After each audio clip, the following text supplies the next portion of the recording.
So Sekiro came out not so long ago. However, no one did a proper review on it. Joseph Anderson is too busy pleasing our gaming and gaming circle jack simultaneously with a Witcher video. Chris Davis is torn between being 20 years late to isometric CRPGs and 10 years to fighting game. Matthew Matosis is held captive to play electronic games for the rest of his life. Racewick hasn't touched a non-FPS game since he was 12, and Shami is stuck contemplating whether he should do one more video on No Man's Sky now that the game is actually decent. Mandalore doesn't really review this type of games, plus he forgot to take his pills again, so his alter ego is doing videos on the games he already reviewed. Did I forget someone?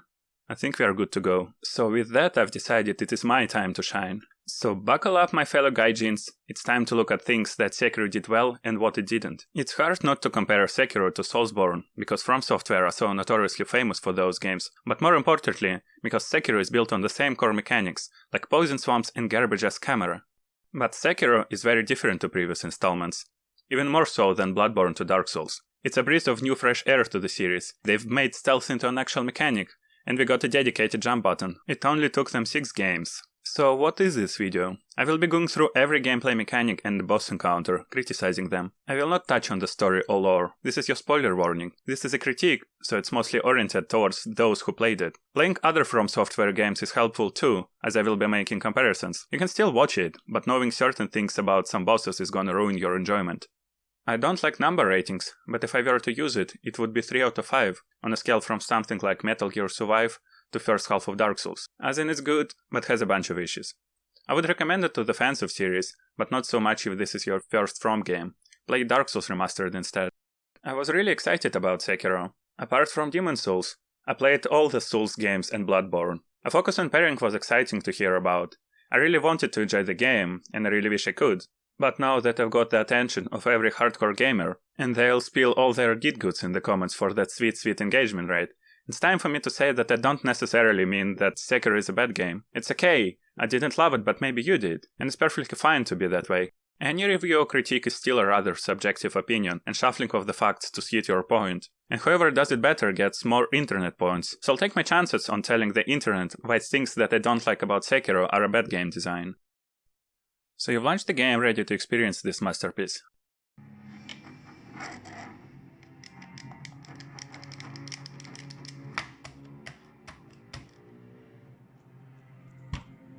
But hang a fucking bout, why is my controller not working? Apparently Sekiro came out without a native PS4 controller support. It's kind of expected, no previous From game had a native PS4 support, which by no means is an excuse. It's fucking absurd. It is very much expected for an AAA game to support the most popular import methods, especially a PS4 title, but a shitty port is all we are gonna get again. So DS4 users have to resort to using Steam's emulator or third-party software like DS4 Windows, former causes camera to spin. Off to a great start, aren't we? First thing you'll be told is how to jump. All of the tutorials like this one will be via pop-up, so normies don't have an excuse anymore. Oh no, I didn't see the message. Jumping finally got a dedicated button, as it's now a core part of the movement, unlike previous games, where you had to jump like 2.5 times. You can also wall jump, in most cases only once. This ain't no Metroid, and you can climb, but it ain't no Assassin's Creed. All of the grabbable surfaces, excluding roofs, are indicated by the yellowish dust thingy. It's kinda gamey, but literally every game does it nowadays. Plus at least in one case, it is put to good use. Sometimes it feels like you should be able to get up, but you can't. Overall, verticality is put to a decent use. Climbing is mostly unexciting, but there is at least one area that makes a great use of it. Soon after, you will be introduced to stealth. It works in a similar way to many other games. You can crouch to reduce your movement speed, and make it harder for the enemies to spot you.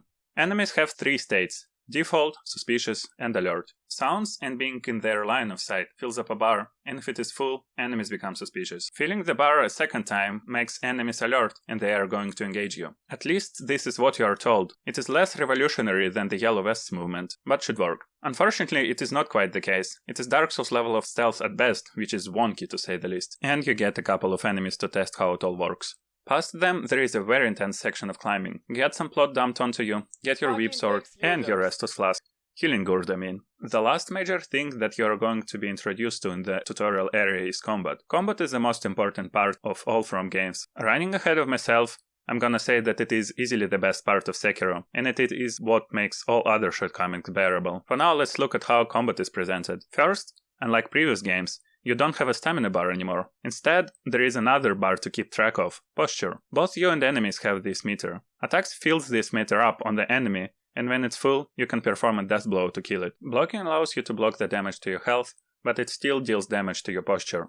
Same goes for the enemies. Getting a posture bar maxed out on you staggers you for a short period of time. Lastly, you can deflect. Deflection is a timed block right before the attack lands. It blocks damage to both your health and posture, and also deals damage to enemies' posture. Deflecting will be the key to killing many bosses. The timing window for deflection is rather generous, a whopping 30 frames, which should be a half of the second as the game runs at 60 FPS. Ah yeah, everything is still tied to frame rate, but it is most likely an engine limitation. Enemies can deflect too, but you are never explicitly told about it. And it is fine, not everything should be explained to you. It is a neat discovery that you can make for yourself. Many other little details are also left out, and as you pick up on them, you learn and become better. There is one big detail that isn't mentioned until later, that is kinda essential to the combat, so I'm gonna hold on to it for now as well. What's not explained is the interaction between HP and posture. You're being told that your aim is to break the enemy's posture to perform a death blow, and it's absolutely true. For 99% of cases, this is indeed your goal, but then what's the point of HP? And even more confusing, that very soon you do meet a couple of enemies that die in one hit and seemingly have no posture, or it fills up in one hit. So here, let me chew it up for you. Future lover here to correct the old lover. Performing a death blow kills the enemy. Filling up a posture meter allows you to perform a death blow. Reducing HP to 0 instantly fills a posture meter. Regular enemies will die even if you don't finish them off with a death blow, but bosses and mini-bosses require a death blow. There, 3 sentences. How hard was it? They could flip the tutorial the other way around. Explain the interaction between deflections, HP, and posture, but leave out the part about posture being a primary focus. It's something a player should find out for themselves, as focusing on posture is a key to killing bosses faster, while also being more satisfying. But maybe I'm wrong. Maybe I'm just mad that things weren't clearly explained. Maybe I asked so many questions. You can also dodge in this game, and it has invisibility frames as well.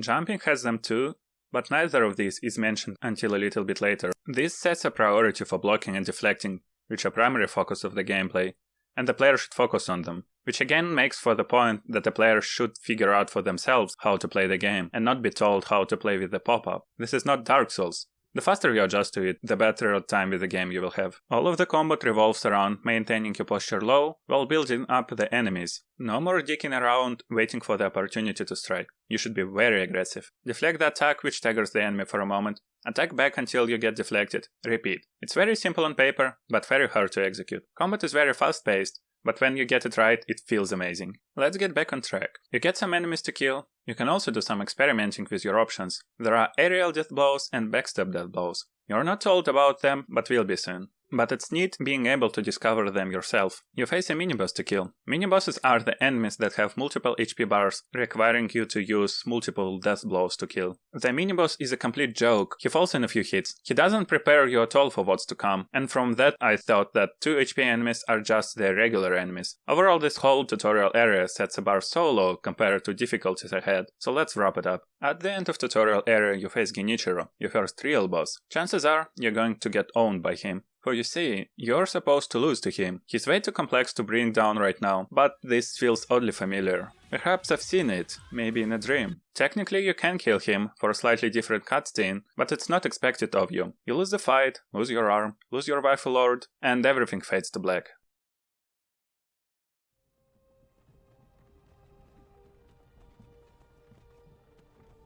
You awake in a small hut in a dilapidated temple. This area, and then later another one, will serve as the main hubs for the game. You have a new arm, and next to you is an old geezer to bother about the plot stuff. Your character also establishes an average katana user personality.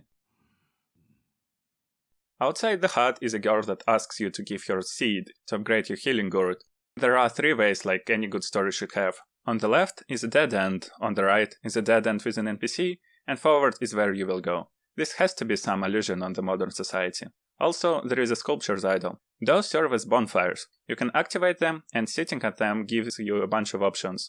For now, you can teleport between them and rest. Resting respawns enemies and replenishes your gourd. Unlike previous games, you don't automatically rest on sitting next to an idol. It's a very small change, but a very welcome one. For now, let's talk about your new arm. It is called a shinobi prosthetic. It works like a grappling hook. With a click of a button and a flick of your arm, one zip will move you quick. This is the last movement piece until much later in the game, so let's talk about it. With the help of your shinobi prosthetic, all of the levels' verticality is put to good use as you now have a means to reach them. Grapple points are everywhere. They are indicated by the white circle that fills up based on proximity to them and light up green when you can grapple towards them. They do have a bunch of wishes. Which points you see is based on the angle of your camera and distance, and the angles, while mostly generous, feel really arbitrary at times. It especially stands out when you're surrounded by the enemies and want to grapple away, but nothing happens. Some grapple points require you to jump for seemingly no reason to reach them. It doesn't happen very often, but when it does, it's extremely frustrating, because it should be something you can rely on, but instead you get fucked over by something out of your control. There is also a second type of grapple points, which are marked by a green triangle. You don't jump onto them, you fly past them. And on the very first you encounter, you are quite likely to die. Is this what they call a true Dark Souls experience? On the positive side, you can chain hook grabs and it feels kinda nice to be a bootleg Spider-Man. There are a few grapple points that require extreme precision to get a marker for, but this one is special. It's supposed to be a sort of a secret pathway to a hidden sculptor's idol. It's not necessary to find, but there is an NPC hidden in there, tied to a side quest. This grappling point is very easy to miss. First of all, most of the points kinda stand out. It might be a tree branch, or a part of the roof, or a small ledge. This one doesn't pop up at all. Then it requires a particular position and camera angle to spot. There is no other grappling point quite like this one. So it's not the case where you're being introduced to secret areas like this, which could be a missed opportunity, but it's probably not what From Software had in mind. Except for this one for some reason. It's just there, out of the blue. It falls in the same category of bullshit like hidden pathways in Metroidvanias, and no one in their sane mind thinks that's a good thing. That's a lot of words for one small thing. Yeah, I'm going to nitpick the shit out of everything. Your prosthetic isn't only limited to grapple hook. It can be upgraded with different shinobi tools. Some examples would be throwables, shurikens, an extra breaker shield, flame vent to damage and set enemies on fire, or a firecracker to inflict a short stun on the enemy or scare animals. No dildo though. But it sounds very familiar again. All of these voices inside of my head tell me that I should recall it, but I can't quite grasp it. You can equip up to 3 of them and cycle through them. You can change them at any moment in the inventory. And it's better off this way than having to switch them at an idle. The only time you're gonna make strategic decisions are the bosses. It would only breed frustration if you forgot to change them before or after the fight. While prosthetics are powerful, their usage is limited. Every use requires spirit emblems.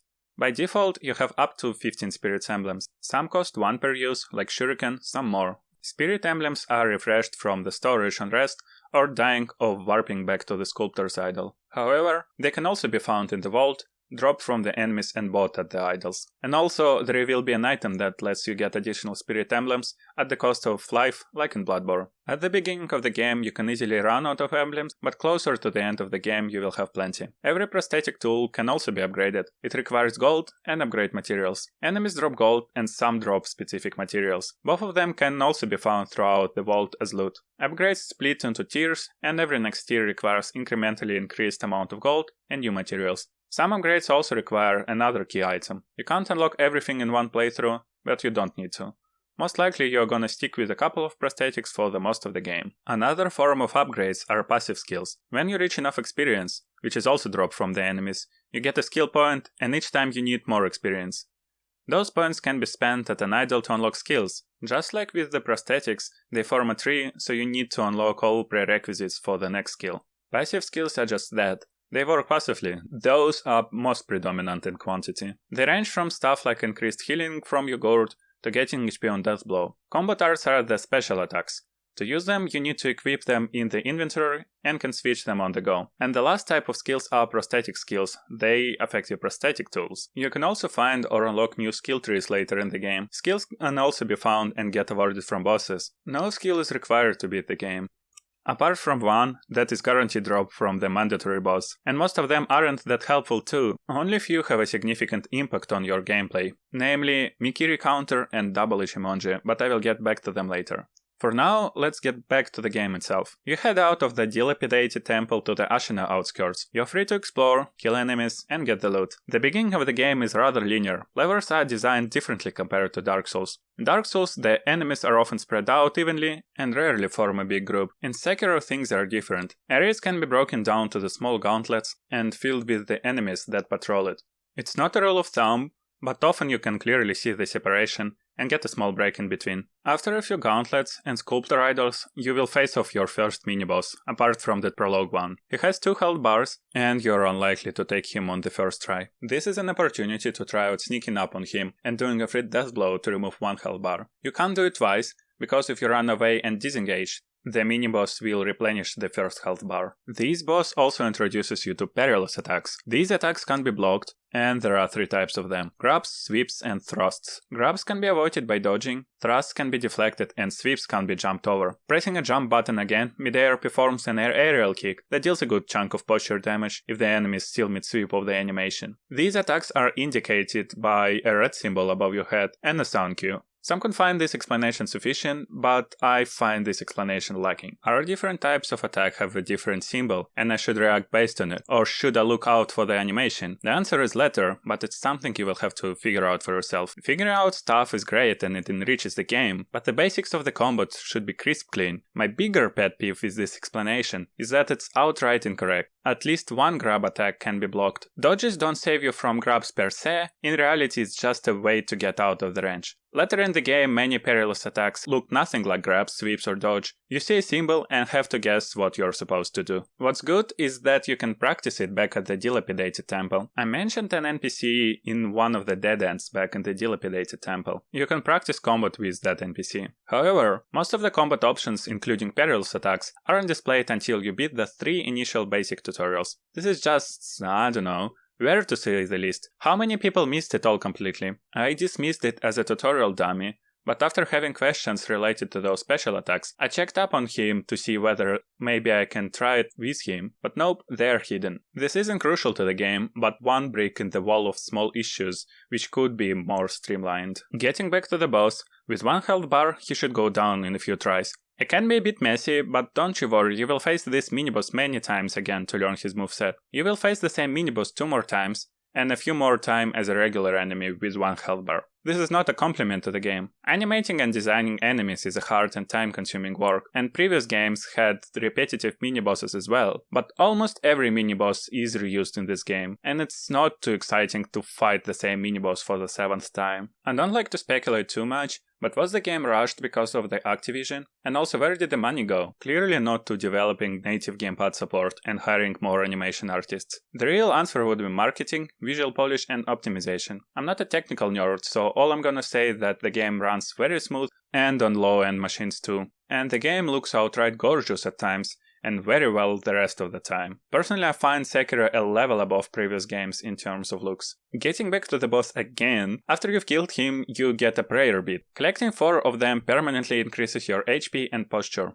There are 40 beads in the game for a total of 10 upgrades. Most of them drop from mini-bosses and few can be found in the chests. It's unlikely that you're gonna get them all, but you will probably end up having 7 or 8 upgrades when you finish the game. Most likely you've died to the boss and or died before this point, so let's talk about deaths. When you die for the first time, you're presented with a choice to die completely or to resurrect. You resurrect with half of your HP, and it can be used to reset enemies aggro, although it's not very consistent. Resurrecting consumes 1 node of resurrection power. First node is recharged by resting at the sculptor's idol, and the second one is recharged by killing enemies. This comes with a restraint. You can't resurrect twice in a row, as indicated by nodes being crossed. You need to perform a death blow to be able to resurrect again. Later in the game you will unlock a 3rd node that is also recharged by slaying enemies. Dying removes half of your gold and XP to the next skill point. There are no bloodstains to collect this time. There is, however, an unseen aid mechanic. By default, you have a 30% chance to not lose your hard-earned shekels and nerd points. However, dying repeatedly as said in the tutorial spreads Dragon Rot. Dragon Rot is a sickness that affects people within the game wall. They start coughing, and it disallows continuation of any quest tied to that NPC until they are cured. But more importantly, it means reduced unseen aid chance. You can cure Dragon Rot later in the game, but you don't really know how yet. There is only an implication that perhaps you can do it. As usual, the way the game tells you about it is very confusing. Sculptor is the first one to get sick, and he will tell you that Dragon Rot will lead to death. After that, Emma will tell you that repeated use of resurrection power will cause the Dragon Rot to spread.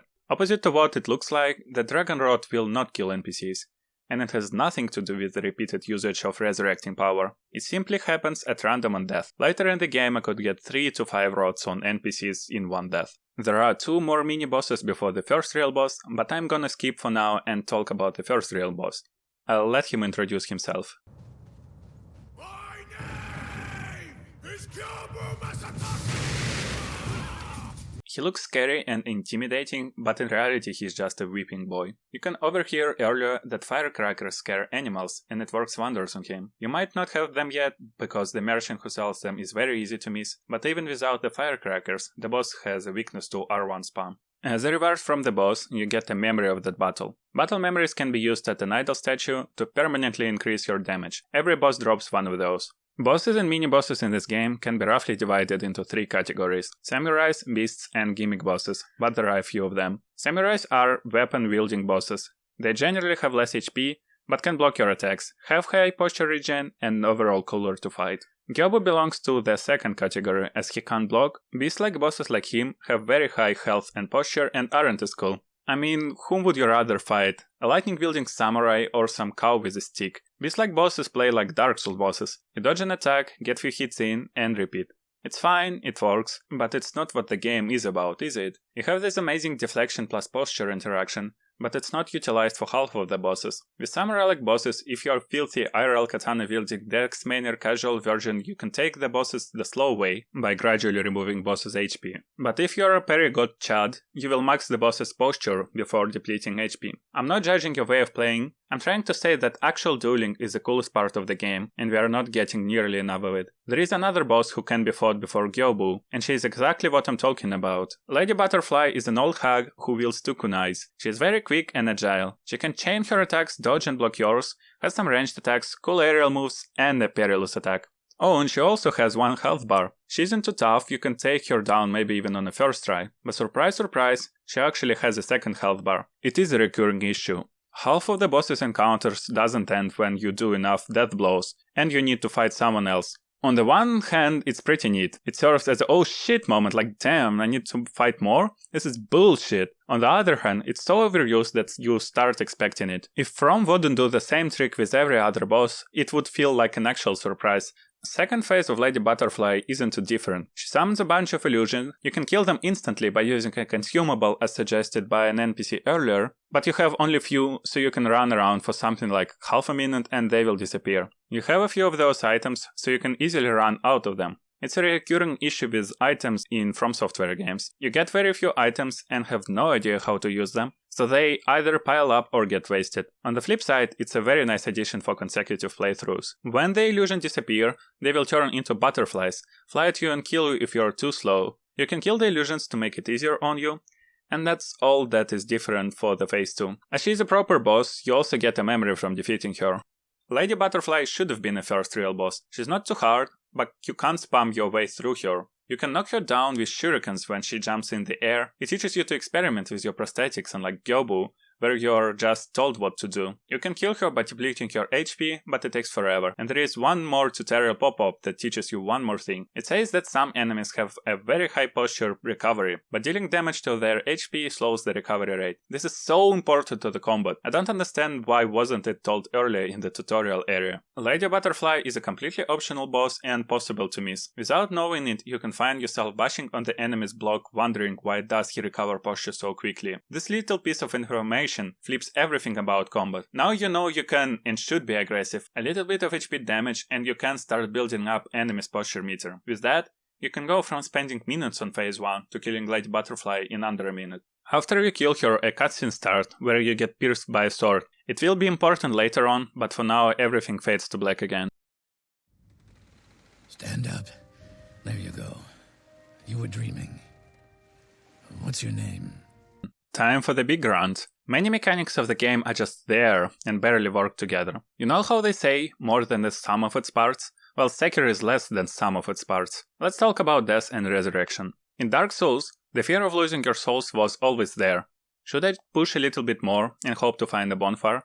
But what if I die? I'm not sure I can get my hard-earned souls back. This fear isn't present in Sekiro at all, because you can always resurrect yourself. And after that, you will always just yeet away, because in this game you permanently lose half of your resources. Plus a dragon rod. You don't want to ever die in this game.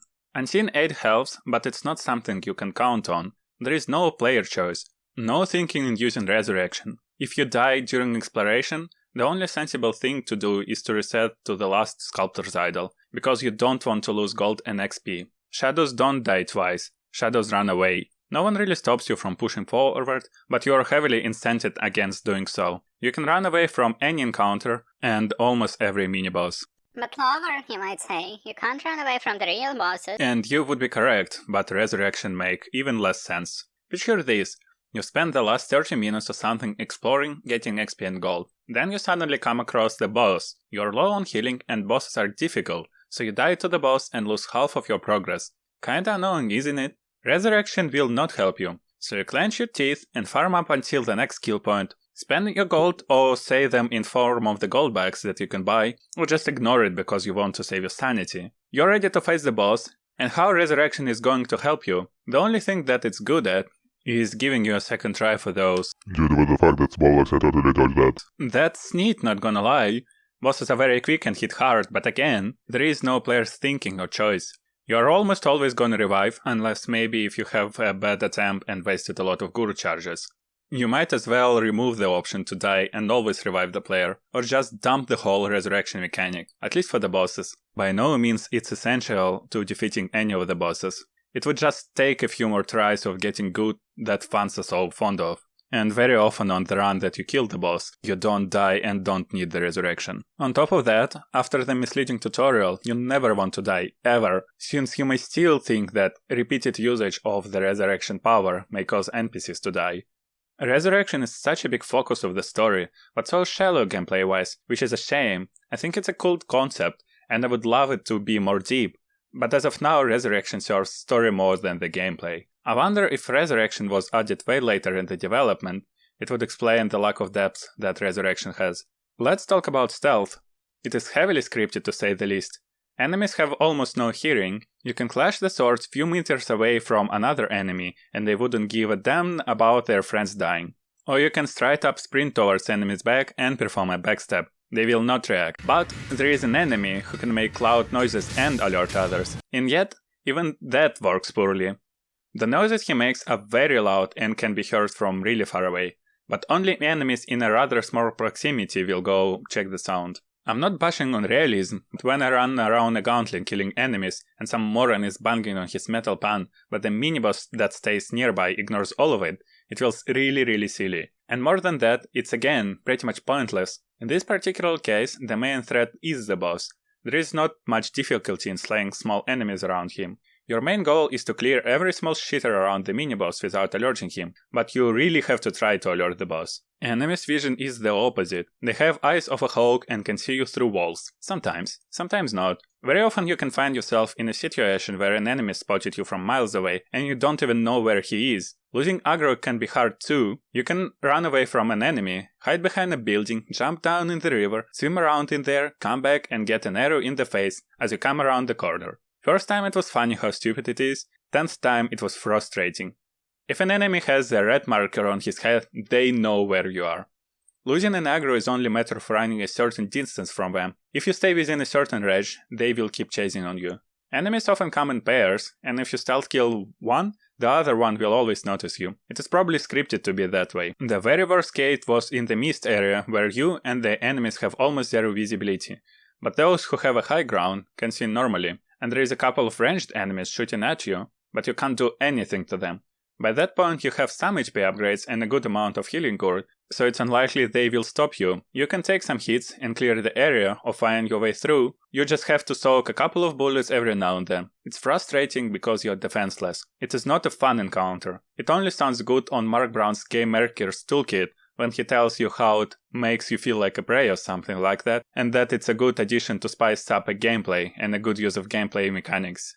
In its core, it is the same stealth as in Dark Souls, with aggro indicator on enemy's head and bigger aggro ranges. Nothing has changed and it's just as clunky. Resurrection doesn't work because it integrates poorly with everything else, but it doesn't hinder your gameplay. Stealth is just poorly implemented. Novelty runs out very quickly, and you're left with the frustration of living under constant tension of getting fucked over by stealth. Will someone else see me? How long do I have to run away again? It's annoying, not difficult. If Sekiro gets a sequel, this is the part of the game that needs the most polish. Next, I want to talk about the exploration. Sekiro has no character customization, no new armor, no new weapons. 90% of the items you find are consumables and 10 are upgrade materials for your prosthetic tools. Those 10% are the main reason why you're not giving up on collecting loot. Finding a new prosthetic tool is very exciting. Upgrade materials a bit less, but it's still interesting to see what new upgrades you can get. This is the good stuff. But then we have consumables, oh boy. Look, I grew up watching my older cousin play Baldur's Gate, and he would pile up all of the consumables. And when I asked him why, he said, I can get away without them for now, and I might need them later. This is what stuck with me, so I might be a bit more biased on this topic. The main problem with consumables is that you don't know when to use them. Also, I got this damage reduction item. I don't really need it for the regular enemies. Or this damage up item. It'd be great on the next boss, but I don't know how hard it will be. What if I waste it, or it's not effective against the boss? I'm trivializing, but you get the point. For most of the consumables, you need to know what's ahead to use them effectively. Consumables are very neat for consecutive playthroughs, but less so on the first one, so they keep piling up. Some people don't care and can use them without too much thinking, and I'm fucking jealous. Consumables are also fucking boring. Most of them either give you a little bit of damage or defense, or increase gold experience drop amounts. Some are really scarce, and there are only 2 or 3 of them in the game, like statues that restore resurrection nodes. Most of them are also useless. But Lober, what if player is stuck? Yeah, but what if player has run out of damage up items on the boss he's trying to kill? What now, he has to give up? No, because consumables aren't necessary. Look, I've already said that consumables are very helpful on consecutive playthroughs, and generally they enrich the game, whether it's challenge runs, quick kills, small health to stack flare, whatever. I'm glad they are there. But when you get to the second last level, hoping that there will be only a boss, only to realize that there is a whole level to clear and it makes you dread exploration, something is off. If stealth was the bad and resurrection exploration were the ugly, it's time to talk about the good, the combat. I skipped over one new mini-boss, so let's talk about him. Lo and behold, the Chained Ogre. Earlier, you can eavesdrop on some soldiers saying that red-eyed monsters are afraid of flame. A little bit after that, you can hear soldiers say that they are afraid of that creature in the back. And you're like, damn, who's that hobbity? Might be some cool guy. And all you get is this. Some 4chan nerd getting at the normal facts getting near his castle. This is another beast-like boss, although this will be the first one. Very simple in its nature, he, she, it, whatever pronounce they prefer, the ogre has only few regular attacks. They all fall into the category of Hulk Smash. They are slow and very easy to dodge, so as a flip side he hits a lot. You can also block those attacks, but they push you back so far that there is not much point in doing so. And then he has 3 grab attacks. And boy oh boy there are issues with those. Sekiro has amazing hitboxes. My guess is that now, because of no online, there aren't any restrictions that were previously tied to online leniency. Apart from dodge and jump with iframes, enemies' attacks will miss if you lean in forward for a strike while they swing above you. That would never work in Dark Souls, but works here. It feels amazing, honestly. And none of that applies to grabs. Grabs are still broken. You can get hit by a boss's toe and get teleported into his arms. And Ogre's grabs do a lot of damage. I mean almost full HP. And you can heal only twice as of now, so there goes your healing. Plus he can throw you off the cliff for an insta-kill. And to dodge those grabs, you need to be in a proper position. Either really close or really far. Max melee range doesn't seem to work, or at the very least I was unable to dodge them. So in the end, we get a boss who can randomly fuck you over, possibly killing you. You can survive it 4 times if you don't get hit by anything else. Once by being on full HP, twice after healing, and the last time you will die, but you can resurrect. At least it comes in handy in here, to save you from the inconsistent bullshit. On top of that, nearby is an enemy that you can't kill without triggering Ogre. Starting the fight, Ogre is chained to a pole. So this is sort of a choice. You can either get some free damage on the Ogre, risking to aggro an extra enemy later, or to waste the free damage to kill that enemy. This is like the game testing you. See the sweet helpless body? Go and do some damage. What are you, a pussy? God, I hated that. Player's choice my ass. What about the flame that I mentioned earlier? You can use Flame Vent to set the Ogre on fire. It takes 2 fire hits and then he starts burning, allowing you to chuck some free damage. The only problem is that prosthetic costs Sphere emblems to use. This early in the game you don't have that many of them. You can always farm them, but come on bruh. Ain't no one gonna do that. What I'm saying is that you can run out of them very quickly. And it's fine, any boss in the game can be beaten with always available for you tools. So you will have to learn and master this boss, and then grind through the RNG fucking you over. This is like an hour, maybe half hour into the game. It's off-putting to say the least. Wait, what was that? Oh no, sorry Mr. Angry Dark Souls fan. I meant to say it is good and challenging design that rewards persistence and skill. Next miniboss is right away after the ogre. Say hello to the same general guy. Literally the same miniboss you fought not so long ago. And also the tutorial guy. And also 3 of them later in the game. Same moveset, more damage and HP. You can brute force your way through the first one, but not so much through this one. To top it off, he is surrounded by a bunch of enemies. Taking him straight on is suicidal, so every time you will die to him, you will have to clean up enemies around him. And it's probably the most tedious cleanup, as it's very early into the game, and you're a bit low on HP, damage and healing. Taking enemies stealthily takes a while, as you have to wait for them to move around and turn their backs, or you can make a hectic fight out of this with multiple enemies. For some reason, the general guy will not aggro, even if the guy lures everyone around with banging on his pan, as I mentioned earlier. Smaller enemies will become alert and chase for you, but the general won't. This is one of the most shittiest cases of scripted stealth. My guess is that they did it to make it a bit easier on the player, because killing off smaller enemies with general on your ass would be very hard. But it ruins any of the trust that player might have for the enemy's alert state. Every time you will be second guessing whether this enemy is deaf or scripted to react. It's inconsistent and it's one of the core aspects of the game. Or you can skip it all of it and come back later, but it hardly speaks in favor of the encounter. Either way, soon after you will go down to canyon or cliffs or whatever. You need to get through them before you get to the next boss, and you get an interesting encounter on the way. This was one of the coolest moments in the game for me. As you go down the cliffs, you can hear the ground trembling and know that something is up.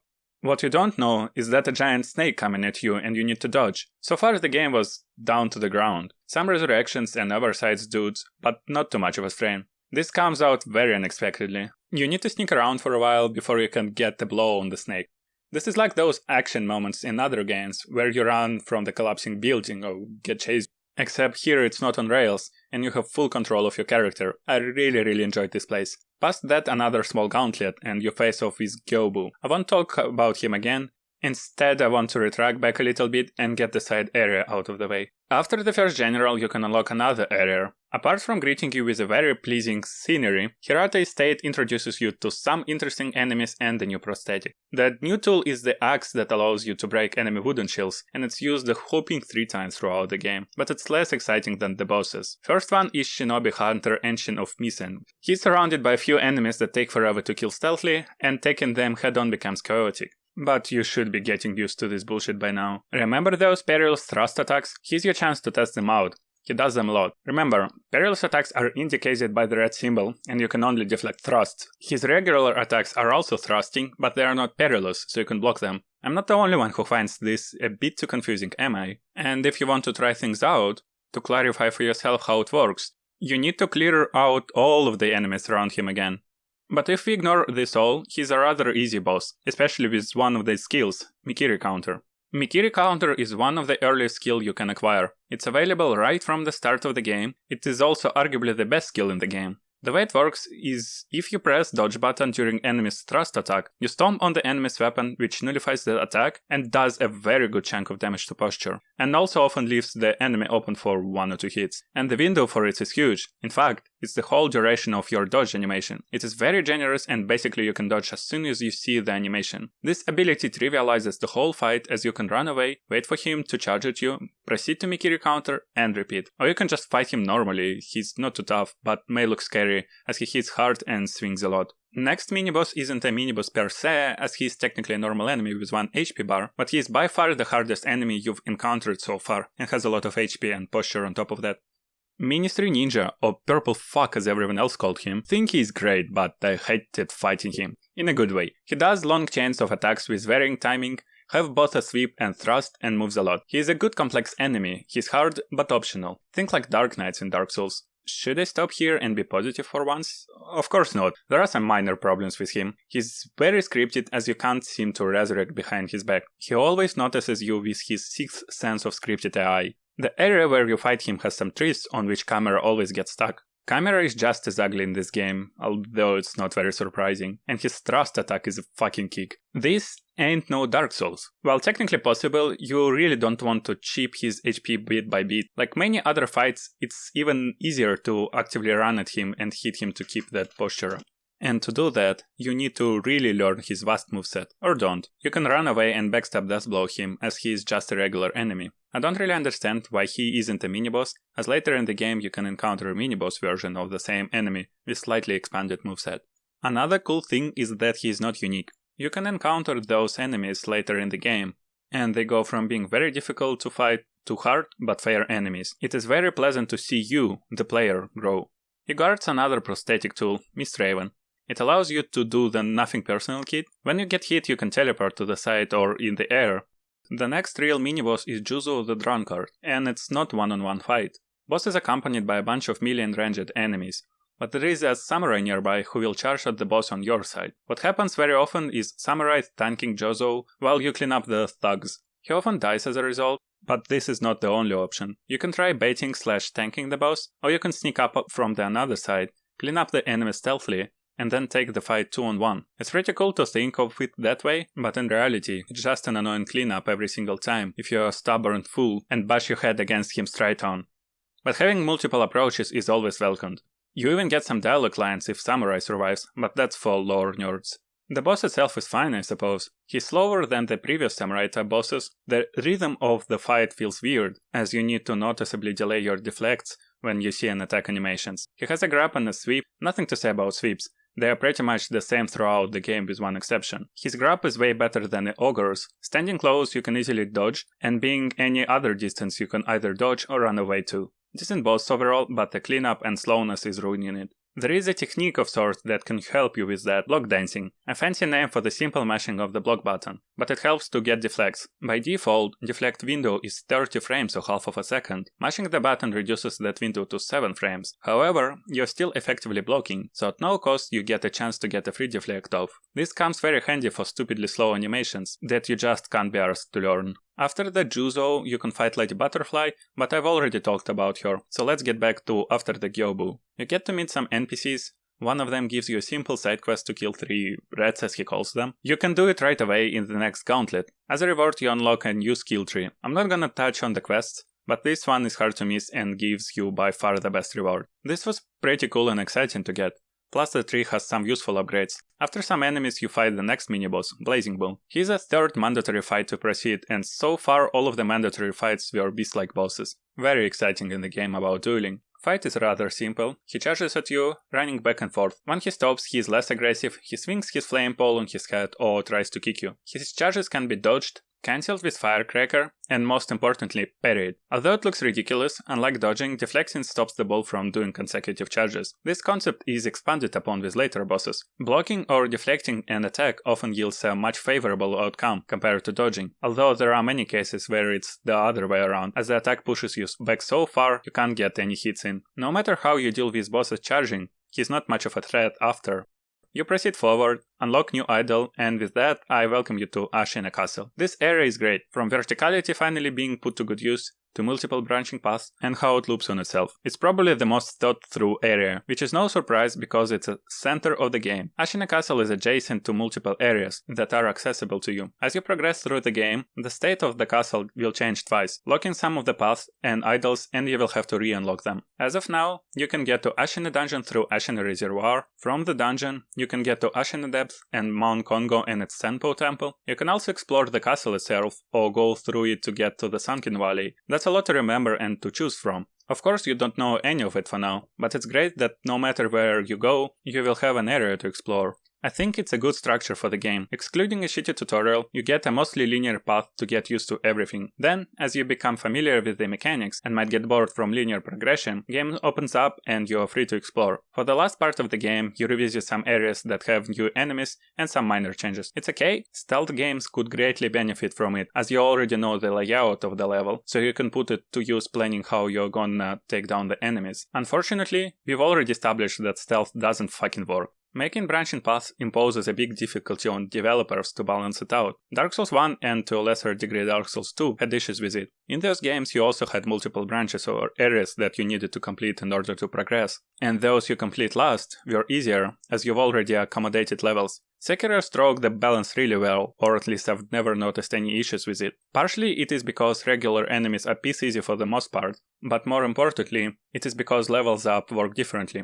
New abilities expand on your moveset, but don't make you stronger per se. Prayer beads and memories do make you tankier and deal more damage, but somehow you never feel too strong. I'm not sure how they've achieved it, but it is awesome that they did. And for the whole game you never feel overpowered. Enemies always hurt a lot and take roughly the same amount of hits before they die. It's funny how they nail the upgrades perfectly and makes you question whether it was even needed. What's the point of upgrades if you never feel stronger? You could balance the game around the same HP and damage. It would be easier than having to struggle with upgrades. But I'm not advocating it, because it would make the game so boring. There is something inherently pleasing about getting levels, seeing bigger numbers and bars, collecting upgrades, etc. Getting back to Ashina Castle, there is sort of an intended way for you to take. At least it is advocated by the story. This path leads you to the inside of Ashina Castle up through the rooftops. But before you go up there, you might as well say hi to a familiar face, another general, third one, or fourth, if you include the tutorial one. On top of that, he is accompanied by a bunch of ranged soldiers with him. Remember that one amazing boss from all other Soulsborne games with additional enemies with him? Yeah, me neither. I don't understand why From keeps pushing bosses with adds.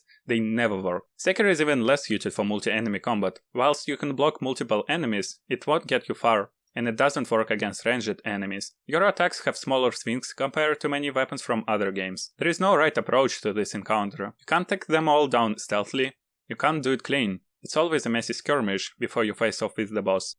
Let's presume you are going to explore the castle first, as this is what you are most likely going to do. This is where verticality is put to good use. There are so many rooftops, interconnected paths and shortcuts to unlock. It makes the exploration interesting. Not looting, there is nothing interesting, but just seeing the world. The path forward leads through the rooftops. On top of it is one of the coolest moments in the game. You get ambushed by one of the Niger ninjas. Inside the castle, you finally get some enemy variety, some fuckboy samurais and all hags, and to this day I still don't know what they do. One of the samurais is also a mini-boss, Jinsuke Saze. This boss is fucking absurd. He spams one attack. One. A quick double slash and then he jumps away. And it goes through blow, but it has a trail, so it's a special attack my ass. So let's let it slide. Deflecting this attack is the most practical way to beat him. You tap deflect twice, and it builds up half of the posture meter. Is it a filler boss? Is he supposed to teach the player about the combo attacks? Is it the lazy design? I don't know, maybe Vaati will tell me how important he is to the story. I'm not even gonna bother anymore and we'll skip to the actual boss. The boss is awesome. He redeems many shortcomings you've faced so far. On top of the castle, you face off against Genichiro for the second time. This is a testament to your skill, to your growth both as a player and a hero. You've come from getting trashed by him to overpowering him. He has the same moveset and this time it's put to good use. You can see that you grew, and it's just fucking amazing. This is what From games were about learning and growing, overpowering difficulty. This is why people love those games, not some random bullshit. He's also samurai type boss. He's just great. Why are we not getting more of this? Why are we fighting random animals instead? Genichiro has 1 HP bar and a hidden second phase. He reveals that he and starts using lightning attacks. You get a questionably obscure tutorial about how you can counter those. You need to jump, get hit in midair and attack yourself before you land on the ground. Speaking of introduction, that's very annoying way to show the player a new mechanic. When you learn a new mechanic, shouldn't you be able to get used to it in a relatively safe environment? Not on the second phase of the boss you are about to beat, when you're undoubtedly nervous and excited. And if you think you can practice it later, you'd be totally wrong. Lightning attacks are very rare in the game, they come back in the very last area of the game and the few last bosses. So this is your chance to learn it for a long time. At least it's not required to get it right away. You can still evade those lightning attacks and beat the boss. He runs away in a cutscene, clearly indicating that you will refight him again. Beating Genichiro here unlocks a special ninjutsu. Ninjutsus are special very powerful techniques activated upon performing backstab death blows and cause spirit emblems to use. First one that you get from Genichiro creates a smoke cloud for a few seconds, during which enemies can see you. It's a very strong ability as it allows you to freely kill 2 or 3 enemies. You get a huge plot dump and new objectives to fulfill. As it's often the case, you need to collect 3 key items, which you can do in any order, and you get vague leads on where to go. It's actually 2, but you get told to get the 3rd one right after, so I'm gonna pretend it was 3, okay? Before you head off, you are taught on how the hidden doors work in this game. If you press against the wall, you can find the secret doors which open the new pathways. There were a few already. Some of them have silhouette indicating where to stand, some don't. There is one nearby that is a shortcut to the dilapidated temple. So 3 key items. One is on top of the mountain, one is deep in the Sunken Valley, and one is in the Ashina Depths, even more below. You can do them in any order. I'll start with the Mountain Kongo. The path there leads through the Ashina dungeon. It's a small area with not too much to it. There is one gimmicky mini-boss, but he is not directly in the way, so I'll talk about him later. The Mountain Kongo greets you with beautiful scenery and new enemies. There is not much to say about the beginning of this area. After you progress a bit, you will encounter a double glaive wielding monks. Those are fucking brutal. They have insane posture regen and a moveset that's comparable to mini-bosses. I think they are by far the hardest enemies you encounter in this game, even more than purple ninjas and some late game enemies, not to imply they are bad enemies. After you run your sorry ass away from them, you begin climbing the mountain. I love and hate this part. Here is the good part. A lot of loot and some quest items are hidden behind out of the way climbing. I wish there would be more areas like this, when you actually get to climb some good looking area. It's not an Assassin's Creed, but could be a nice change of pace, although some could hate this instead. It's highly subjective, but personally I enjoyed it a lot. However, I hate the area because of the enemy placement. As you get up, you have to deal with some midget poison ninjas. As always, you can't take them all out stealthily, great use of core game mechanic by the way, and you aggro many of them at the same time, so as you try to take down one of them, others assault you with ranged attacks and rape allegations. And they don't die in 2 hits. The most optimal solution is to run through. Again, there is no clean way to deal with all of it. I find this very frustrating. That you can clear an encounter doesn't mean it's good. It's not hard, it's annoying. As a reward for all this suffering, you get to fight a very good mini-boss. On the wooden bridge, high in the mountains, a knight in the shiny armor awaits you. The gimmick to this fight is that he has no HP bar, only posture, although you could remove the HP bar from most of the bosses and not much would change. To beat him, you need to push him off the bridge. It's not clear right away, but chipping away his posture doesn't take too long, and after 1 or 2 death blows you'll figure out what to do. This is a good gimmick boss. You're presented with the gimmick, learn how it works, and find a solution. It doesn't break the flow of the game, and the fight itself is quite nice. You can either dodge his attacks or get in some posture damage by deflecting, at the cost of being pushed back. Also, dealing with the mini-boss rewards you with the best death sound.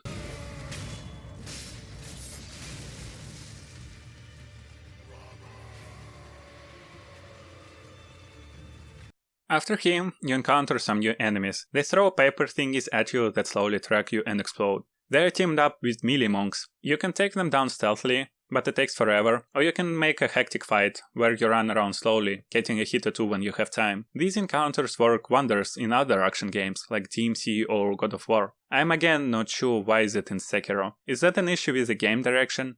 Maybe it was planned to be more similar to those games. Skill tree and new unlockable moveset is a part of those games too. That would explain the leftover gauntlets that weren't redesigned. Shortly after that, you come across a large building. You can skip over it and continue. However, inside is another mini-boss. Long-arm centipede Sanun is one weird-ass looking homo. He crawls on the ground with his biggest claws, surrounded by smaller versions of him, on the beams beneath the roof. They do medium-ranged fire attacks on you. You can easily dispatch the smaller ones simply by jumping in the air and performing an aerial just blow on them. This clear up again serves no purpose. Of course you're gonna kill them all. They pose no challenge whatsoever. It's just a small thing to get in your way every time you attempt this mini-boss. The fight itself is very similar to double-slashing Jinsuke Saze from Ashina Dojo. He's very hard to kill by normal means, and you're most likely to feel his posture with chain deflects. Just like Jinsuke, he spams one attack. However, it's a way longer combo with slightly different timings on some attacks. Takes longer to learn, but feels more rewarding. Also, you can always jump to the beams above him to heal up safely. After the mini-boss there are a few gauntlets, but there is nothing special to them. Soon you reach the top of the mountain and get fucked over by glaive guys again. Through the building, you get access to the folding screen monkeys fight. It's another gimmick fight. One monkey has extremely good hearing, one has good eyesight, and another one will ward the others. There is no real danger to this fight, as they barely fight back. You just need to figure out how to catch them. I'm usually not a fan of such fights, but this time it felt fine. It's an interesting take on approaching new enemies. If they were more aggressive, I'd probably hate it. Doing new annoying bullshit while being fucked over is not much fun. When you kill the third monkey, the fight doesn't end, and the boss's health bar still has a quarter HP left. A fourth monkey is hidden one. It only leaves footprints, so you have to use them to track it. Actually, at the very beginning of the fight, the invisible monkey stays right behind you. Something to shorten the fight on the consecutive playthroughs, if you will be able to notice it. Beating the monkeys rewards you with the puppeteer ninjutsu. Activated from the backstab death blow, you can take an enemy under your control to fight for you, and it is also used for 2 puzzles to unlock one of the endings, but I won't touch on it as it's mostly lore stuff. After the fight, you meet the Divine Child. The plot advances and you get a Mortal Blade. It's a key item for story progression and also unlocks a new combat art. Unlike most of the combat arts, this one consumes emblems like prosthetics do. And unlike most of the combat arts, this one is actually useful. It pierces enemies' block, has a bigger range, and deals good damage. You also get a bowl of rice, how nice of her. There is a whole questline that involves rice and unlocks another ending. The next area is gonna be Sunken Valley. The access to it is in the back of Ashina Castle, as it's across the side you've arrived the castle. The valley consists of many narrow cliffs that you will have to navigate through, inhabited by a clan of master sharpshooters, which will try to snap you down as you jump between the cliffs. It starts pretty chill with 1 or 2 enemies, so it's not too hard, but things quickly escalate to a hot mess as you come closer to the first sculptor's idol. The area is filled with sharpshooters, some wield rifles and are more squishy, some wield cannons and more tanky. Again, you can't quite kill them all without provoking a fight, so you quickly find yourself having to try keep track of 5 different ranged enemies. Rifle guys die quicker, but you are at the risk of taking a huge blast from the cannon guys. Or you can do the opposite and try to take down cannon guys first, but they are quite tanky and the rest will keep shooting at you. Either way, it's not too comfortable. Player's choice? Maybe, but neither of those options feel clean. It's a choice between 2 evils. And it's not Witcher to choose the lesser one. By this point in the game, you have quite a few healing word users, so you're better off just tanking through the most of the damage. Sure, there might be a way to take 20 minutes and painstakingly slow take out enemies stealthily one by one. Is it fun? Maybe for some people, certainly not for me. What's even worse is what comes after it. As you rest at an idol, all of the enemies just behind you respawn. It's not quite like that bonfire in original Dark Souls 2, where you have literally 4 enemies right next to you, but it's up there. You can ignore them and navigate forward. You need to jump across a small chasm, but it also has enemies on the other side. And they will notice you and shoot at you. You can't avoid them. A small delay will cause you to take a bullet midair, which deals increased damage by the way. And right ahead of you is a mini-boss. Fortunately enough, ranged enemies can't reach you when you fight him, but what's the point of this gauntlet then? The boss is very close, and you will be trying to get to him as quickly as possible, which results in dodging the bullets by default. They're just there to annoy you. If you hesitate a bit, you catch a bullet.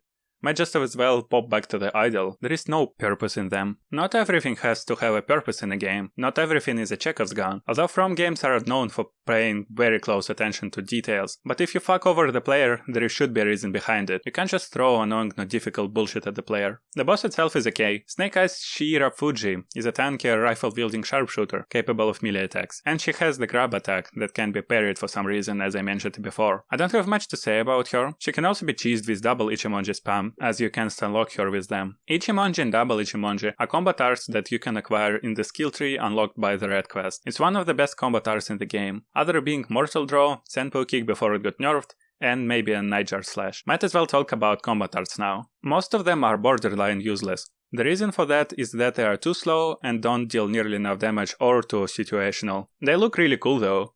Even the beast-like enemies are pretty fast, and often you don't have time to do the attack. Remember that double slashing bastard Jinsuki Saze? You can lock this combat art for yourself. It works pretty well on you, but enemies aren't like you. It's slow, and you always want to be mobile. It doesn't deal enough damage to justify itself. For most of the skills, you can get the same amount of damage or more in the same amount of time with just regular attacks. If the game would be more DMC-like, sure, these unlocks would work wonders, but it's not. Previous Soul games did just fine without them. I guess it's a replacement for weapon variety that you had in other games. It's cool that we have them, but again, might as well not be in the game. Those that do work have noticeable advantages to them. Ichimonji deals insane posture damage, restores a bit of yours, and stuns enemies. Mortal Draw has great range and pierces blocks. Nightjar Slash serves as a gap closer, or a mean to disengage. You can also dodge some attacks with it, although not very reliably. Senpou Kick is way more useful for dodging, and it also deals absolutely absurd amount of damage, especially if you hit a target during their animation. After Shirahage mini-boss lies Gunfort, it's similar to previous Gauntlet, lots of enemies at the same time, although this time it's easier to take out most of them stealthily. How many times I've said the opposite? There is also a nice touch to the area. The ground is covered with traps that make a loud noise that alert enemies. If only it was real and not fully scripted. Enemies are either death or can hear you from miles away. Thankfully, there is another bonfire right after this gauntlet. You can appreciate some not so properly modeled walls. Right after the bonfire is another long arm centipede boss. Same as in the Mount Senpou, he's harder this time as the area is smaller and there are no safe beams where you can safely heal and from where you could perform one pre-death blow. But if you've learned the combo pattern of long arm centipede in the mountain temple, simple. You won't have much trouble here. Same as before, you can chain deflect him to death. As you emerge from the cave, you will find yourself on the rope bridge between the cliffs. No enemies inside. A wild snake from the beginning of the game appears. It attacks the bridge, so you collapse into the lake below. You will have to navigate between the patches of reed, staying out of snake's sight. However, this time you can't attack the snake, but you will be able to get your revenge, although it's optional. With that, you arrive to the Sunken Valley passage, or as I like to call it, Boo Boo Bootleg Blighttown. Yep, it's the poison swamp area. Wouldn't be a From game without one. Although you are not quite at the poison part. First, you need to navigate out of this natural well, then down the valley again. This area is quite nice, it's filled with cool looking statues. What's less nice is navigating back from it. It's by far the worst case of awkward grapple points. They are very sensitive to the camera angle. Many of them look like you can jump up to them, but you can't and end up falling. And those swing points can easily hit you back to the bottom instead of desired space. The location is filled with monkeys. They are not too hard to deal with, one spot is literally swarmed with them. Whirling Slash, another combat art, can be useful here, and it's the only place where it's really useful. But Mortal Draw will do just fine, and they are not too difficult to begin with, so you can dispatch them with regular attacks. On the very bottom of the valley flows a small river or creek of poison. One end of it isn't too interesting for now, so let's talk about another one. You need to get over a wall, which for some absurd reason requires you to backtrack half the valley, get up higher, come back and jump on top of the wall. You grab a sculptor's idol and see a big round area. You jump down... No, it's not a Shrek, although he has an ogre-like behavior. Welcome to the Guardian Ape. You will be staying here for a while. This is one of the hardest bosses in the game in my opinion. A step above everything you've fought before. He's a beast-like boss, but the only good one. He has a great variety of attacks, which feel overwhelming at first. He hits like a truck and has a huge amount of HP and posture. It's a very difficult fight, but a good one. As you fight him more and more, you will figure out his attacks and how he uses them. For example, he has a fart attack which very quickly builds up poison on you. A moment of hesitation will cause the ailment. You can just barely make it out of it. However, you don't want to just kite around anticipating another fart, waiting for the status bar to disappear. And the more you fight him, the more you get a feeling for when he's about to do the fart. It's one of those things that you can get a feel for, but it's very hard to put into words. Which is great, it makes you feel like you've mastered something. I think he can only do it only after certain melee attacks, so no jumping or dashing, and you can tell by him hesitating or delaying his next action, and you can jump away. His attacks consist of melee combos, ground smashes, rolling on the ground, charging at you, sweep attacks, grab attacks, fart, poop throws, and more charging. And not all of them are made equal. His poop throw attack is more precise to dodge as compared to the rest of his attacks. Grab attacks are just as broken as most of the grabs. All of his body turn into a giant hitbox, and if you touch, you get teleported inside. I got touched by his fucking toe, and it still counted as a hit. Lastly, is his base runs. He runs so fucking much. Like I'm not a horse to chase him around all day. My first issue is with HP. When I fought him for the first time, it took all of my healing and 5-ish minutes to take him down, which is quite long by the Sekiro standards. Most of the other bosses are quicker. As I fought him more and more, this time went to maybe 2 minutes, which is natural, but it felt like a chore. With all this running around, half of the fight I was doing nothing, and his HP pool is too big for that. If you make your boss so defensive, then why the fuck he's so tanky? It is tedious. Maybe he could have been more evasive and way harder to hit in general, but lower HP pool. Then the chasing would have a meaning. At the current state, he becomes a chore as you fight him more and more. But you've finally managed to beat him. The death blow animation is very cool. You use a sword that was stuck in his neck to cut his head off. Congratulations, feel free to feel better about yourself and unleash your fury on the dead body of his. Okay, I'm dragging this for too long, and I already kinda spoiled it by saying when I fought him for the first time. Guardian Ape has 1 health bar, but it's one of those who has a secret phase. His body reanimates, he picks up the sword that was stuck in his head and his head. It should have been one of those, oh god, for fuck's sake, really spent 69 hours on him and there is phase 2, but by this point the effect of such surprises is so diminished that it's kinda expected. He's a completely different boss in a second phase. New moveset and even his type changes from beast to apparition, meaning the different elemental damage will deal different bonus damage. I hate this boss sucks. He's not too bad, I just spent too much time on him instead of calmly trying to take him down, so now I'll try to justify my inferiority with facts. He has a smaller moveset, 2 perilous sweeps, few melee combos, and an AoE scream. For the scream he puts his head back on, and it starts dealing constant damage and builds up terror status. You can't survive through this,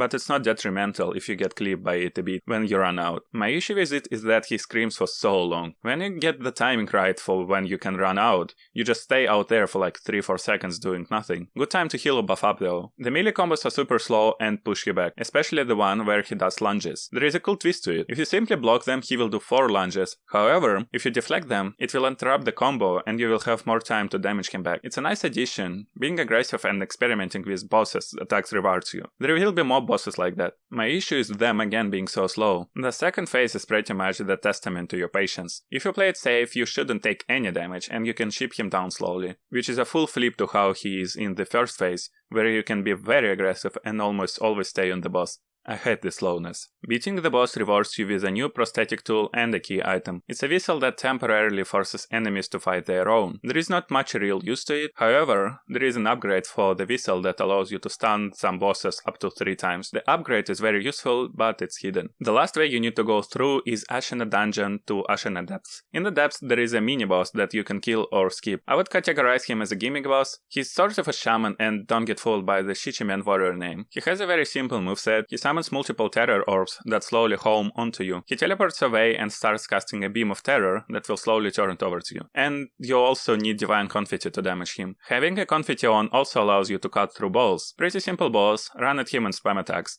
When he teleports away, start running towards him and dodge the beam. Repeat until that. You could have faced him early in the game, but you probably didn't have many confettis and his damage is intimidating without few HP upgrades. Killing him gives you an item that allows you to cut yourself to get 5 spirit emblems, similar to how you can get additional bullets in the Bloodborne. You can't use it to generate infinite emblems. It's a nice addition, but I didn't find much use for it. Past him is a cool fall into Abyss, although you need to grapple to not fall to your death. Oh, how I wish the sweet release of death would free me from this game. You enter Ashina Depths, welcome to another poison swamp. Like, I think for real, fucking Jesus Christ. At least it doesn't really matter that much. It's a big open cove, on the walls around are multiple gunners from the Sunken Valley, and in the center, in the bottom, is the same mini-boss that was on the cliffs. How many has it been already? What annoys me again is the gunners around him. Why are they doing it? If you die to the mini-boss, you're gonna clear them. If you're always gonna clear them, then it's a chore. It's a fucking chore, not a smart design that forces you to take care of your surroundings. Nothing else to say, boss is just as simple. In the back of the cave is a tunnel that you can't reach, so you go the other way. There is a round cave that looks like a boss arena, and that's right, inside there is Headless Ape. Again, for me it was 30 minutes apart. I could tolerate the repeated mini-bosses, but this is a fully fledged boss, as he also wards memory. Were they running out of time, or were these? Was it Activision's fault? This is just a copy-paste to make the game longer. But Lord, it's not the same. Like you did the first method, he summons a second ape. That's true.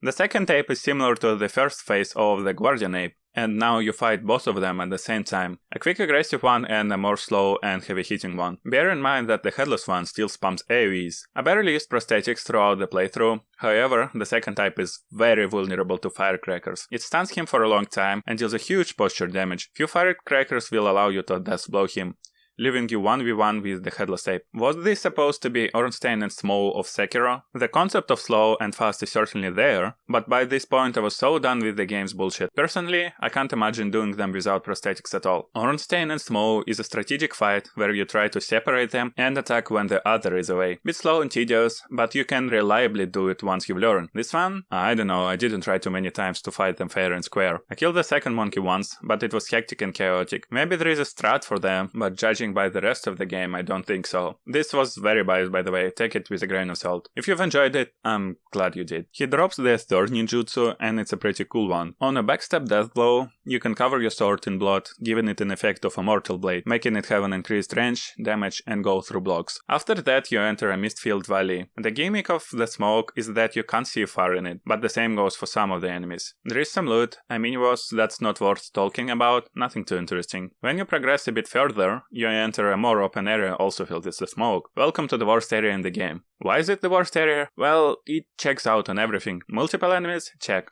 Stupid dogs? Check. No way to stealthily clean everything? Check. Ranged enemies shooting at you when you're fighting someone else? Check. Invisible ranges who can see you in fog while you can't see them attacking you? Triple fucking check. It's not too hard. Enemies die fast, you have plenty of healing, so it doesn't accomplish anything, apart from being pain in the ass. The best part is that you can't even kill those ranged enemies yet. They are barely visible when you come close, so you can't even lock onto them. You need to find a way forward and then come around to finally kill those fuckers. And of course they will be shooting at you for the whole time you look for that pathway. It's a tight narrow path between the walls, and blocking your path there are a few enemies and the mini-boss. A reused one of course, because creating new enemies takes time and effort. Same Juzu the drunkard guy, another great encounter, but I won't ponder on it for too long. As you finish your merry-go-round adventure and kill the ranged, you may proceed forward. Off the rooftop, you can see a mini-boss playing flute. Plunge an attack, then before you realize what's going on, you finish him off in 3 hits. Yeah, that was a mini-boss. 2 lives and all. He's not supposed to be hard, I assume. Killing him clears the fog from the area. If only I knew that before. Next is Mibu Village, but I'm gonna fast forward because there is not much point in repeating the same stuff all over again. It's all the same. Awkward gauntlets that force you to fight multiple enemies at the same time. Same and rewarding exploration. The mini-boss in here is pretty cool actually. She is very fast and agile and blinks around a lot. It's very hard to hit her, but your posture region is rather low, so the expected way is to parry her to death, which is perfectly fine. It feels great chain parrying her combos. But I wonder why didn't they try to improve the fight by adding 3 more monkeys dropping from the sky and giving her 5 times more HP. Next bridge, the buffed up copy-pasted samurai enemy from before, yada yada. Next boss. Corrupted motherfucking monk. She's fat, she's slow, and absolutely not fun to fight. She has a great variety of combos, and all of them are so slow. They're a bit too similar to each other for my liking. And she has a great tendency of jumping back, raising your guard, and regenerating posture. She only has 1 health bar though, albeit a big one. My main issue is her weird combos. They look similar, and sometimes it seems like she can chain one into another. It's hard to tell when she stopped attacking and starting another one. On the other hand, her jump back plus swing is very quick. You almost need to react to it preemptively. I'm not sure what's the general idea of fighting her. Honestly, I hated this boss. By this point I was so done with the game.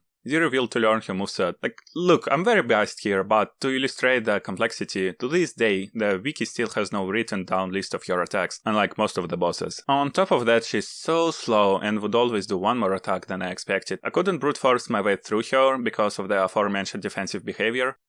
But lower, that's your issue. You're too bad and it's your fault for not learning the fight. Which is a valid argument. I'm very biased here. I dreaded the thought of actually learning how to block everything and then slowly chipping away your HP. What I'm trying to say is that if you prefer more active encounters, you will probably hate this one too. If I weren't this tired of the game, maybe I'd enjoy learning her. Quality critique here, by the way.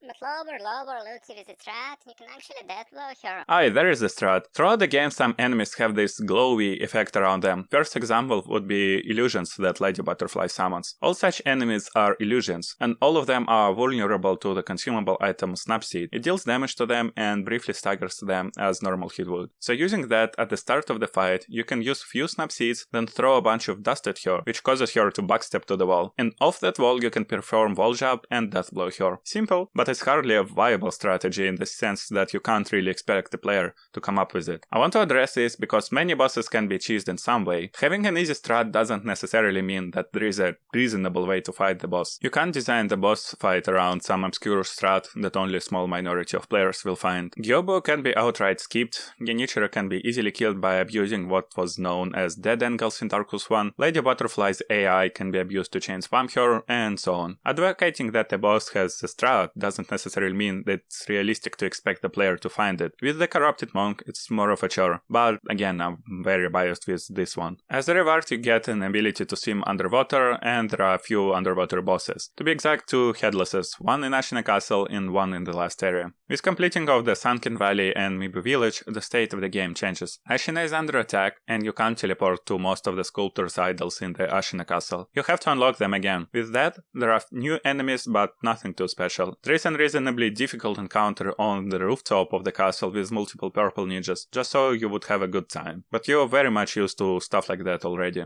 On the bottom of the castle you can fight Ogre again. On the higher floor of the castle, in the dojo where you fought Jinsuke Sase, there is now another bullshit mini-boss, Lone Shadow Vilehand. He's not unique either, there are 2 more you can fight, one before the entrance to the Sunken Valley, and one in the area where you've started the game. These mini-boss purple ninjas are very much the same to the regular versions. They have one more attack that applies poison, and their combos are slightly longer. After fighting like 7 purple ninjas on the rooftops, he shouldn't be too difficult. And he's not. The reason this is a bullshit fight is because there is another purple ninja in the room, standing next to the wall behind you as you enter. Thankfully, you can sneak on him and kill him, so why again is he here? You're not gonna not kill him. Fighting 2 of them is too hectic and there is no reward for doing so, apart from personal satisfaction. But if you kill him every time, as 99% of the players would, he serves no purpose. If he wouldn't be there, it wouldn't change anything. It's another small chore.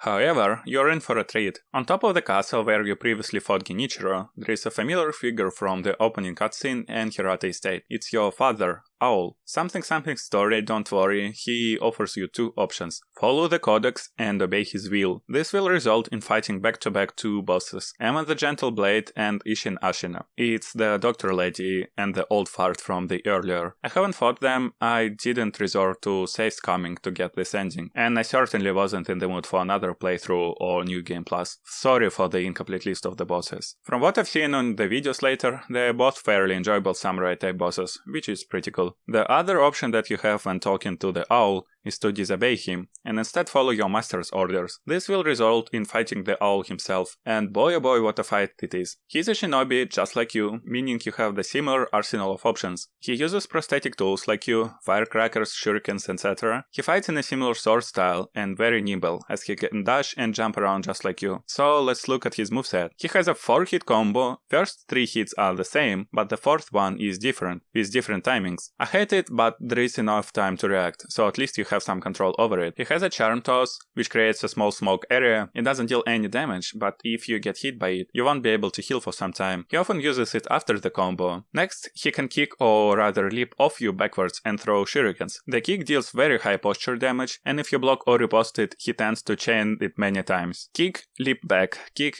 like that. He has double shuriken throw, followed by a somersault and a downward slash. He can perform Mikiri counter on you. If you do a charged R2 attack, which is a thrust while he's not mid-animation, and it almost one-shots you. And he has a stomp, which acts like a grab, as it can't be blocked or parried. Although it has no perilous sign, but you know, this game isn't very consistent with its mechanics. The double throw and a somersault is very often used as an opening move in the fight. Lastly, he has a running slash, which is also used very often as an opening, and a single shuriken throw followed by the same slash. Same as one of the R's that you can perform yourself. He has 2 HB bars, no gimmicks, and in the second phase he splashes poison instead of shurikens, as he does that leap back. And the charm now prevents all item usage, not only healing items. Also, he is aggressive, like very aggressive, and gives you 0 chill. I hated this fight, I had to take a break and come back the next day. This is the second longest fight in terms of time I had to spend on it, but that's a love-hate relationship. It's like anal, it hurts but it hurts also good. Writing this months later, I understand that I was only mad at myself. I don't have much to pick on. The running slash can sometimes hit you through the block. This is probably due to the same dead angle mechanic. Well, absolutely loved and adored it in Dark Souls 1 PvP, as it added depth to it, and removing it completely ruined the remaster for me, by the way. It's kinda annoying when the boss does it on you. Second issue is chain backflips. This feels so silly to look at. The solution to it is dodging the kick and shurikens instead of parrying, as parrying slightly delays your actions and you don't get enough time to punish the boss. With dodging, you can actually hit him once if you dodge the kick and preemptively dodge shurikens. As you fight him more and more, you notice many small things that add depth to the fight and make it more enjoyable. You can sidestep some hits instead of dodging, most often somersault. You can get a feel when it's single shuriken plus slash instead of 2.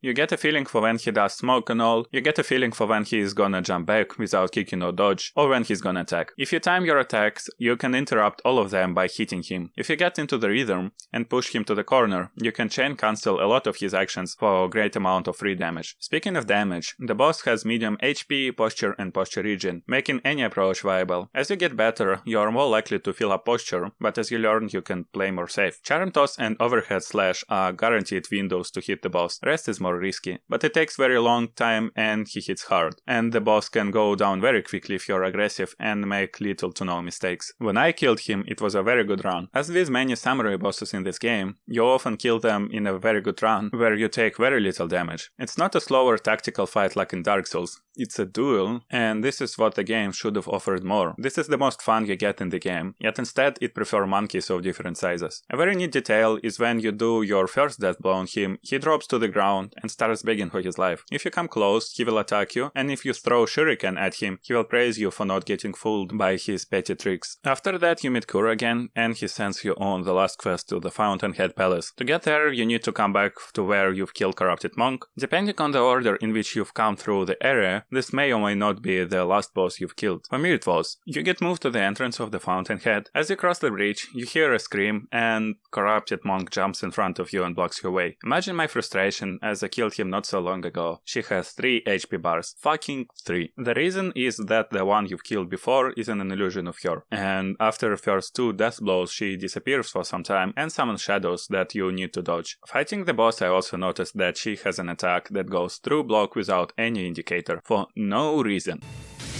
There is no other attack like that. It's not a grab, it just hits you because it wants to. You have to have consistency with your combat. It's so stupid. This ruins any faith that you have. How can you play if you don't know when you will get randomly fucked over? This was the last drop for me. You can skip most of this boss. There are trees around the area that you can jump on. This allows you to do a free death blow from full HP on the boss. And you can also sit there to outweigh the summoning phase. You can do it twice, but you have to fight the last phase. Thankfully, you can chain spam the firecrackers to stunlock her. Use firecrackers, few attacks, rinse and repeat. She will be left with very little HP and you can finish her quickly. She gets new moves or something in the later phases, I don't know. I haven't fought her fairly. And I don't want to. I'm done with the game's inconsistency, reused bosses, chores, and monkeys. I hope that it was almost the end of the game, and I can fight ultimate or penultimate boss soon, but no. Fountainhead is a fully fledged area with the same boring loot. Enemies here give roughly 5 times more XP than the regular enemies in Ashina Castle, and they are not too hard to kill, which is nice, because my level progression slowed down considerably. Did I mention how you have to grind before every boss to not lose my XP? Because it's permanently lost on that, because Shinobi died twice and Resurrection's supposed to help me to save it, except you can't realistically teleport away on bosses. What an amazing system that doesn't work at all. In the middle of the area is a lake. If you try to swim over it, you will get hit by a lightning bolt from the other side of the lake. It hits very hard and you can't really get over it this way. You have to circle around the lake. On your way there is a gauntlet with enemies stacking terror status on you just by looking at you. Similar to mind flares from Bloodborne. As usual, you can't stealth kill them all and it's a mess of going in, quickly killing one before multiple terror stacks explode on you, going back, healing and repeating. The tendency of multiple enemies encounters continue. There is a mini-boss you can kill that was shooting lightnings at you. He's very easy, so I don't have anything to say about him. Fountainhead is very long and tedious, and there is almost no reason to collect most of the loot. You're only interested in upgrade materials. You make your way on top of the mountain to the boss area. It's a gimmick fight. First, it's all dragons of the tree. It's a mob of humanoid dragons, and they can barely touch you. They summon trees that you need to jump on to perform the aerial death blow, which makes you sweep the body around killing a bunch. You can kill them one by one, but that's gonna take forever. It's not so much of a gimmick, just another small chore if you'll need to repeat the fight. After that, you face off with Divine Dragon. Gimmick fight 2. He knocks you back and uses ranged attacks. Closer to him is a half circle of trees with lightning pillars on top of one of them. You need to grapple onto it, which makes you catch the lightning and throw back at him. As he is almost down, you will have to survive without trees for a minute or so before the last lightning pillar appear. You death blow him and get the key item. Not hard, not too cool, not bad either. 3 out of 5 boss fight. With that,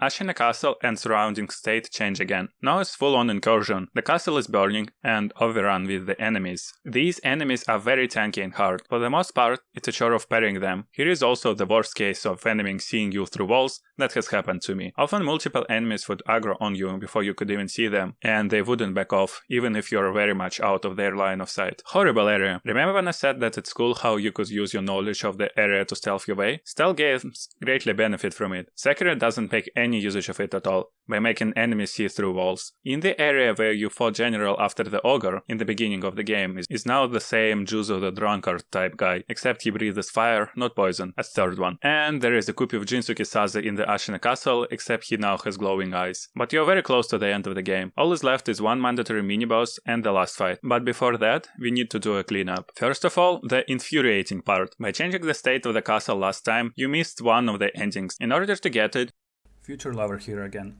You need to eavesdrop on Lady Emma and Nishin before fighting all, then beat all.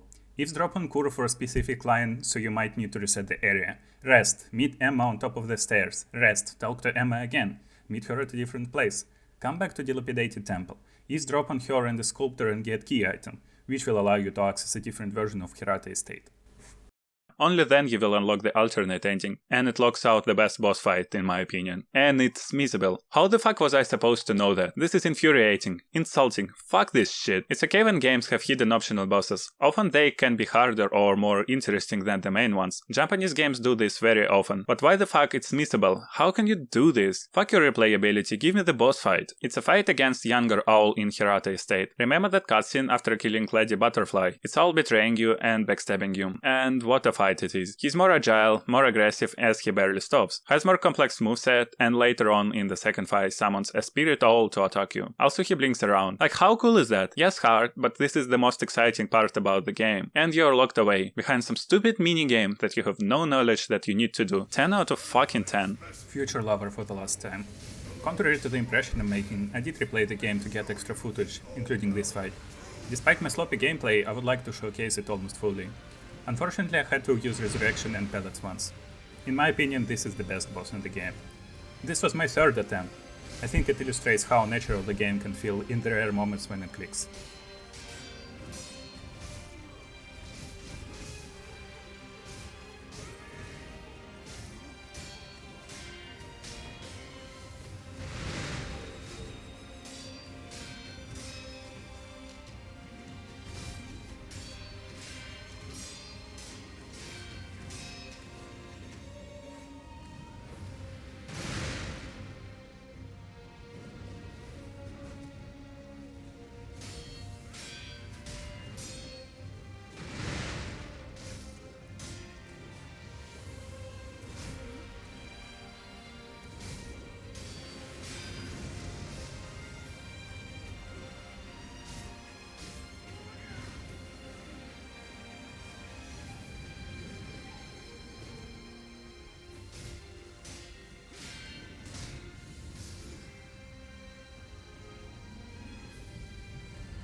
Defeated by my own son. The feeling is not entirely unpleasant. There is another optional very hard boss you can fight. If you come back to where you fought the first general and touch the spirit idol, you will be teleported to the area where you fought Gyobu, but instead of him it's Demon of Hatred, giant fire monkey. And what a fight it is. He has 3 HP bars, each of them has an insane amount of HP. I thought there is a gimmick, but there is none. You actually have to deplete it by chopping it down. This is the boss I've spent the most time on. At first it was okay, but as I got over initial scariness of his, it became a chore of getting beat better and depleting his huge HP all over again. His moveset isn't too complex, or maybe it's not complex after fighting him so many times. First phase, melee combo, unblockable fire hand attacks, head bash, single foot stomp, multiple foot stomps, perilous dash that you need to jump over, so technically that's a cleave, big explosion that you need to run away from, fireball throws, and long whip slam. That's pretty much it. Where do the problems start? Well, first of all, you can't block. You can, but it's pointless. His melee combo, head slam and foot stomps can be parried, but he has so much posture that you will never get him up that way. Next, it's his foot stomps. According to the wiki, if it's right leg raised, it's a single delayed stomp. If it's left, it's multiple hits and goes off faster. I couldn't figure it out for myself when I was fighting him, my bad I suppose, but it's borderline scene territory of different attacks having same animations, almost the same in this case. It could be telegraphed better, there is no reason for it to be so hard to distinguish, especially when most of the attacks in the game are very distinguishable. 9 out of 10 times his dash is followed by a fireball throw. If you jump over the dash, half of the times you can't make it under the fireballs. You can always wait, but that's slow. Jumping backwards helps, but I don't understand why it had to be so inconsistent with the regular jump. On top of that, it looks absolutely ridiculous as he clearly passes through you. For some reason, only his hand on the ground has a tiny hitbox. I'm not advocating that games should be 100% realistic, of course not, but it's very silly. It doesn't have to look this way, and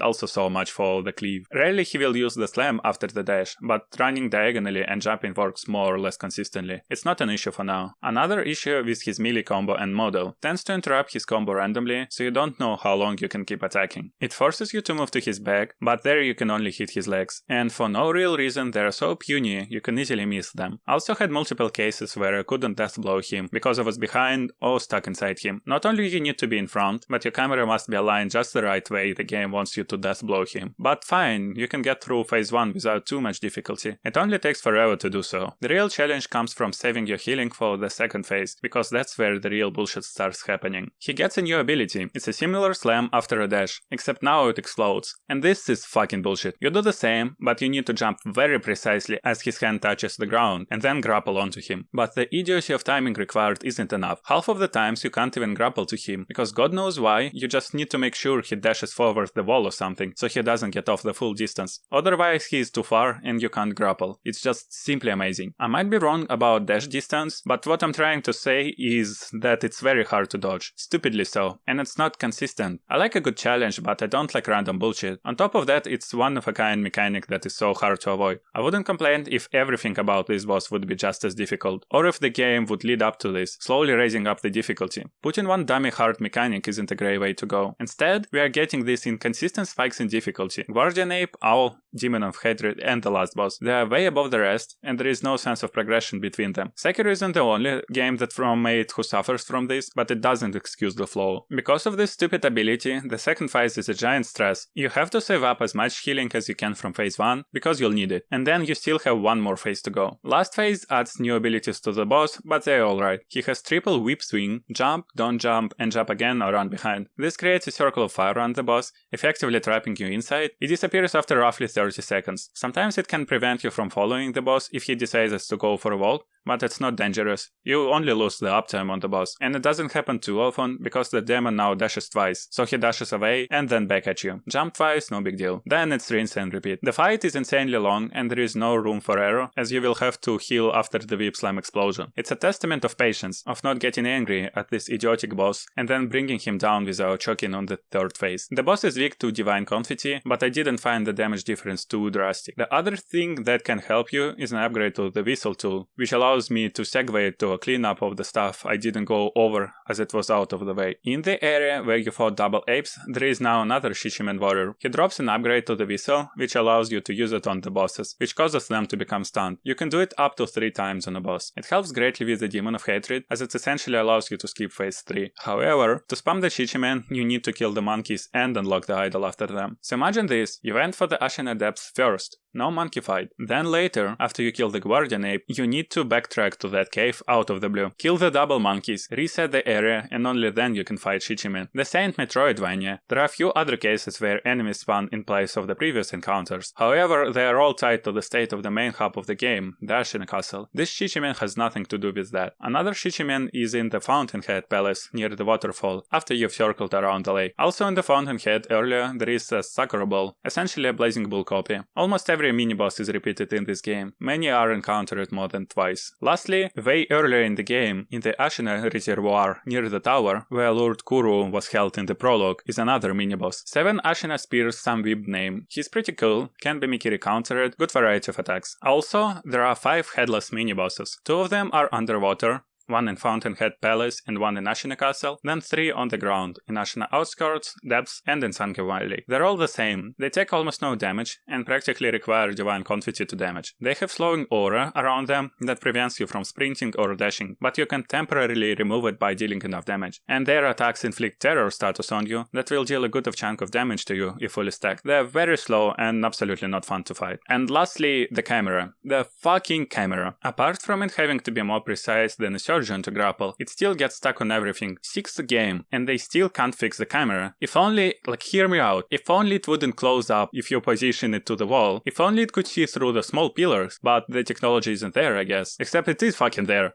Look at this shit, this part becomes transparent, so they can do it, so why the fuck we still have to deal with this horse shit?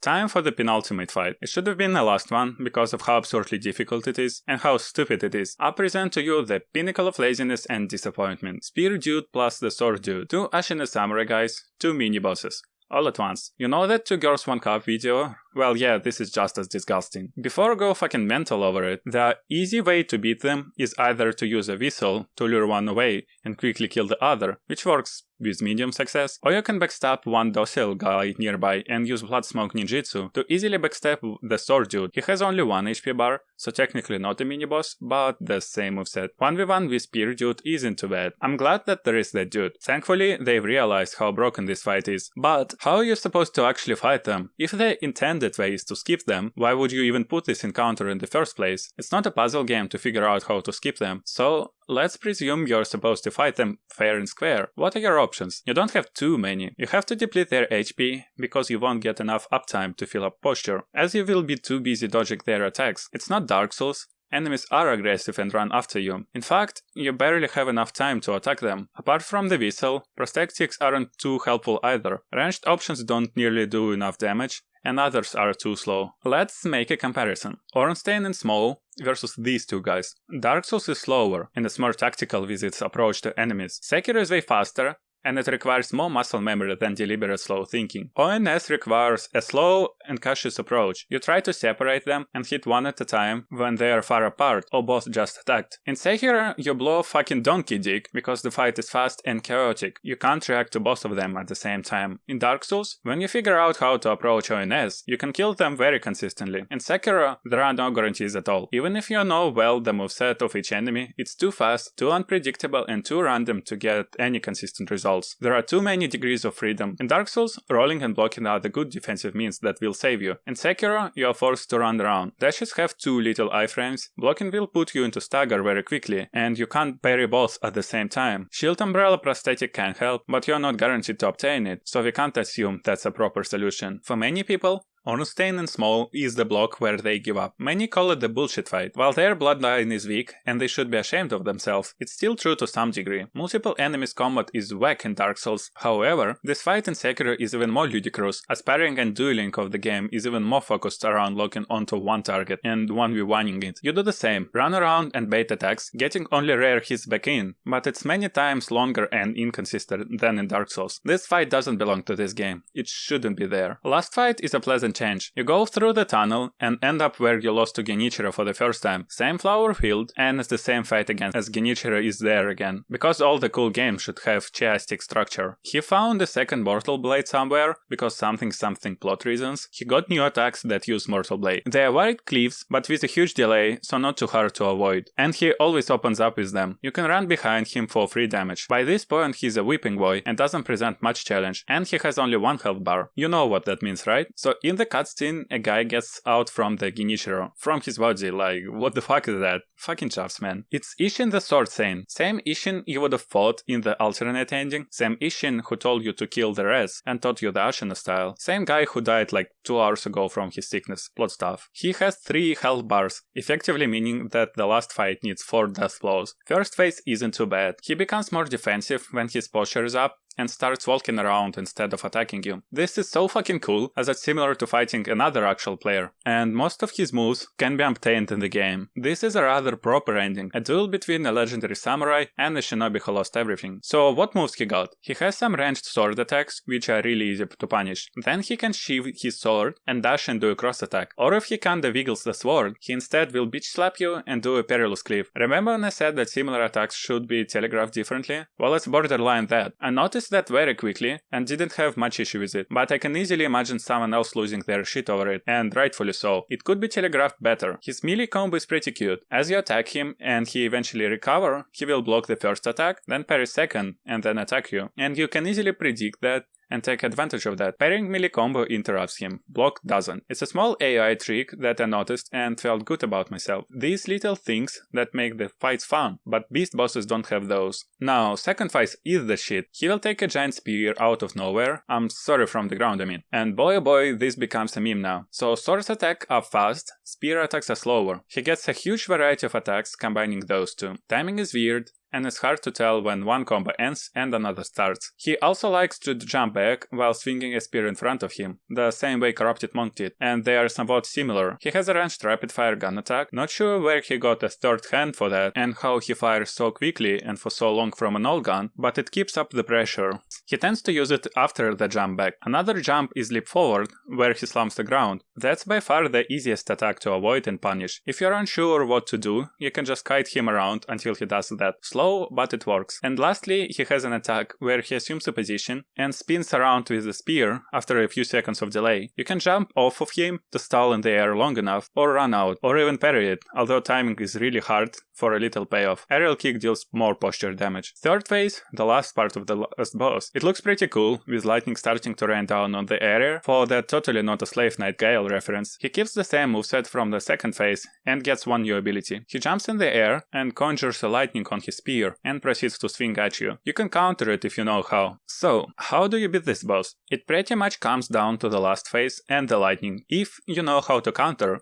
it's a piece of cake. You can jump, catch it, and swing back. It does like a quarter of HP worth of damage. You can just get through the last phase in 4 lightning counters. Luck your way through the second phase, and that's it. Phase 1 and Genichiro fight aren't too hard. If, however, you still don't know how to counter lightning, this is gonna be a bit trickier. As I've said, Genichiro and the first phase of Ishin aren't too hard. They become a chore as you try this fight over and over again. It's a downside of having phases on the bosses, and not necessarily a flaw by itself. Then you will have to get better and better at phase 2 and 3, as they are pretty much identical. The second phase is really complex. I certainly needed more practice on it to master it, but I killed the boss before that. There is another small thing on Genichiro that I like. After he does his combo, he can leap in the air, and if you hit him during it, he will also follow up with a perilous leap, but if you don't, he won't. Another small detail that adds depth to these duels. It's very strange. From are known for focusing so much on such minor details, but they've left so many glaring flaws in the game. This trend was present all over the game. The game shines, sometimes, but it's deeply flawed. With that, this critique comes to an end. I'll repeat myself and say again that I was really hyped for the game and wanted to enjoy it, but I couldn't, because of so many issues that the game has. I like that From Software tried something new. The basic Dark Souls formula certainly needed some change. They tried something new, but couldn't quite reach it in my opinion. While I sounded mostly negative, the game had its moments. For the most part, combat is very satisfying, and game looks amazingly good. I don't think From Software lost their touch, and I still believe in them. I'm really looking forward to their upcoming games.